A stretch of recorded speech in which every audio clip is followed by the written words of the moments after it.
The tragedy of USS Thresher, April 10, 1963. The morning sun rose over Portsmouth Naval Shipyard as the most advanced nuclear-powered submarine in the world, prepared for a routine deep-diving test. She was sleek, deadly, and considered virtually unsinkable. Her name was USS Thresher, but just a few hours later, she would lie shattered on the floor of the Atlantic, nearly 9,000 feet below the surface. Her crew of 129 souls forever entombed in a steel coffin. What happened that day would change submarine safety forever, but it would also leave behind a haunting silence that echoes through naval history. The USS Thresher was no ordinary submarine. Commissioned in 1961, she was the lead ship of her class, designed to hunt Soviet subs in the deep oceans during the height of the Cold War. At 278 feet long, armed with the latest sonar and torpedoes, she was a marvel of naval engineering, a hunter-killer that the Navy believed could dominate beneath the waves. For the crew, serving aboard Thresher was an honor. She represented power, progress, and invincibility. No one could have imagined that she would soon become the stage for the worst submarine disaster in American history.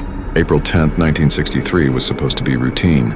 After months of repairs and overhauls at Portsmouth, Thresher set out for post-maintenance sea trials.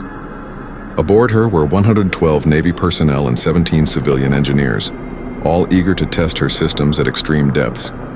Trailing behind was the submarine rescue ship USS Skylark, connected to Thresher by an underwater telephone. Skylark's job was simple: monitor communications and be ready in case of emergency. The ocean was calm and the tests began smoothly. Thresher descended deeper and deeper, approaching her test depth, nearly 300 feet below the surface. For the crew, this was routine.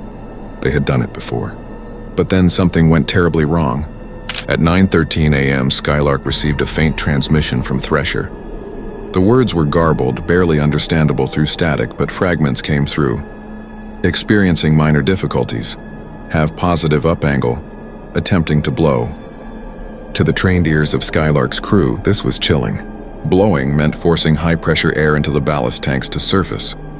Something had gone catastrophically wrong below. Moments later, another broken message crackled through. Test depth, control, and then silence. What unfolded inside Thresher during those last minutes remains one of the darkest mysteries of naval history. Investigators believe a saltwater pipe in the engine room ruptured under immense pressure, spraying seawater onto critical electrical systems. Lights flickered, power faltered. The crew fought desperately trying to surface, but the compressed air they used to blow the ballast tanks was filled with moisture that froze instantly in the extreme cold of the deep ocean, clogging the valves. The system failed. Instead of rising, Thresher sank faster. Imagine the terror, the hull groaning, steel creaking as pressure mounted. Men scrambling to restore power, their voices rising in panic. They knew the numbers.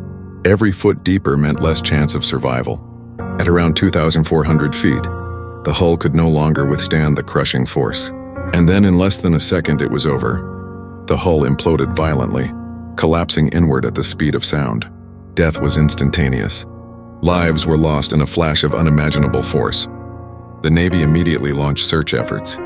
Days turned into weeks and families waited at home, clinging to hope that their loved ones might have found a way to survive. But the ocean gave up no survivors.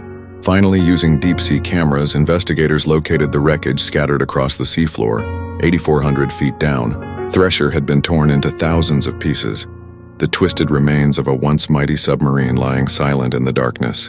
No bodies were ever recovered. The men of Thresher remain entombed in the deep. The loss of USS Thresher was a national tragedy. It shook the Navy to its core, exposing flaws in construction, maintenance, and safety procedures.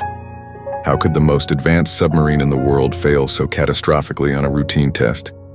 The answer forced change. Out of the tragedy came the SubSafe program, a rigorous set of safety standards that govern submarine design, construction, and operation to this day. Since SubSafe was introduced, no U.S. submarine certified under the program has ever been lost. For the families, however, no program could ease the pain. 129 names were engraved in stone, remembered forever as men who gave their lives in service beneath the sea.